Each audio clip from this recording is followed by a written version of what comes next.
pressing Larry Hogan, the governor of Maryland, to address gun violence and potential policies for harsher gun reforms in order to reduce this violence in the state of Maryland. In 2010, Maryland had 293 gun-related murders. 21.3% of the state of Maryland is a gun owner. Maryland is in the top 5 states with gun murders per capita, rating at 5.1 murders per 100,000 inhabitants. Between January and May of 2015, there were 219 non-fatal shootings, which is 82.5% higher than the same time last year. Homicides have also grown 43% during that time period. Something must change in order to end this surge in gun-related violence and deaths in the state of Maryland. Our first policy option focuses on the sale and attainment of a gun license. We want there to be a required multifaceted test that would extensively ensure the mental well-being and qualifications of a potential gun owner. This test would include a mental health screening by a professional, an actual test where you must go to a shooting range and show you're capable of shooting a gun. One would need to take a test every 7 years to renew the license and make sure their adequacy in using this gun and their mental health is upheld. And if you fail the test, you would need to pay, but not the entire price of the test. We think that if you fail the gun test, you can retake it in a year, but if you fail the mental health screening, you can only reapply with it every 5 years.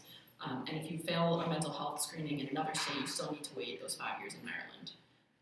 The stakeholders in this policy that would be favorably affected would be mental health professionals, because they would have more jobs, shooting range owners, they'd have more businesses, possibly police and law enforcement agents, because the crime would go down with suicides, homicides, these rash, quick decisions, and the citizens of Maryland can live more safely, and we would reduce gun-related deaths. The people that would be unfavorably affected would be gun sellers, because it would not be as easy to sell these guns. It would be a longer process, less like quick money in their hands. Gun buyers would have to go through this entire process. And it would be harder to buy, and you would need to renew the license. The NRA would have less money because it would be a longer process and less people able to acquire a license. We think this is realistic enough because there's been a lot of talk and public focus into better background checks for gun buyers and changing the self-questionnaire system during the buying and selling process of guns, because it hasn't worked effectively. We think the cost would, how the cost and how it would be obtained would be, there are about 400,000 people would need to renew their gun license every year with the rate that gun ownership is now in Maryland. They would need to pay mental health professionals, shooting ranges, and people to oversee this process. We assume the cost of this would be hundreds for each potential gun owner, and this would provide the paychecks for these people.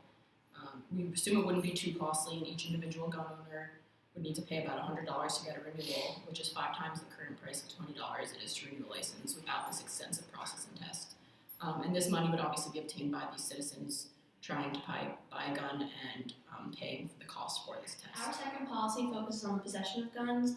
A law in 2013 outlawed the buying and selling of a gun with a magazine that can hold more than 10 rounds in Maryland.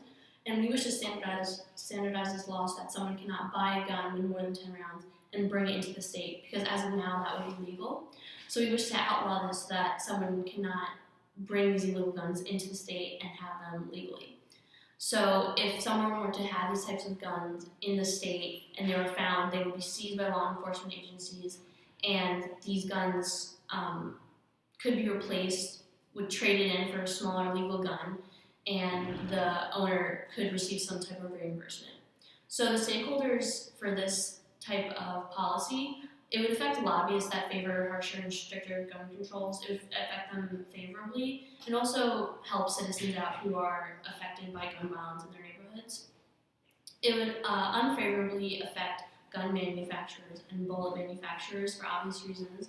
We're taking away guns from people and there would be less bullets and less guns on the street, so that would affect them negatively.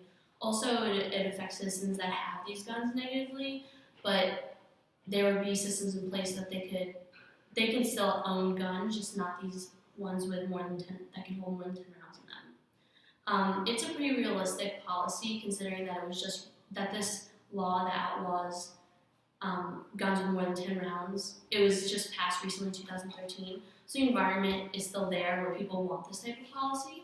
So it would be pretty realistic.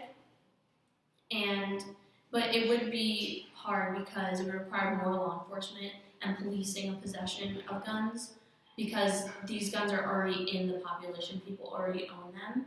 So it would be hard to go out and find them and to take them away from people that have them already.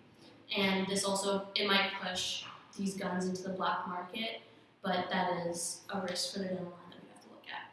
So the cost of this, based on our calculations, and taking into account the average price of a gun at $500, and assuming that 20,000 guns would be traded in Maryland, traded in like a larger gun for a smaller gun, it would cost $10 million for reimbursement to these owners if they traded in their 10-round guns for a smaller gun.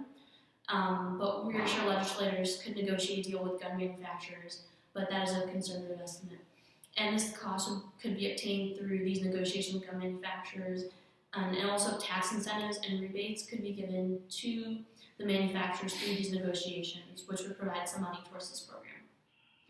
Our third policy recommendation would be that if you are arrested for illegal gun possession, these cases would be sent to federal court as opposed to the current policy, which sends the cases to state court. We believe that this would be more effective because federal court has harsher minimum punishments and longer sentences, and it would do its job to deter gun violence. This policy was stated in Richmond, Virginia, in a project entitled Project Exile, which did reduce gun violence in the city, and we believe that the effect would be even greater if instituted in the state of Maryland. Some of the stakeholders that would be favorably affected by this would be local courts, which would have less cases and may be able to focus on other crimes in the city and state. And there would also, the public would benefit from this because there would be less gun-related deaths. Federal courts would be unfavorable stakeholders in this because they would have more cases to deal with, not just from the federal aspect, from state cases being funneled from Maryland into federal courts. The cost on how this would be obtained would be similar to Project Exile, which cost $40 million for the first 2 years of action, but this netted a social benefit between $150 and $240 million in value stemming from the reduction in gun violence in the city. This money would be obtained based off money from the federal courts and the federal governments. Our recommended policy would be our first policy option, which is to focuses more on the test to getting a gun license and would kind of be an impediment towards easily obtaining a gun license. We believe this is the most effective policy because it's the least expensive and provides more jobs to mental health professionals and more businesses for shooting ranges who would be administering the gun tests. The policy would also not require heavy policing, but rather change the process for future gun owners in a way that would reduce both the high suicide rate of gun owners and the homicide rate and mass shootings that is increasing steadily by the day. A result of this a lot has to do with mentally ill owners, and we believe that this policy would be very effective in spotting out which purchasers or potential purchasers do have mental stability problems and try to eliminate them from having the option to purchase guns.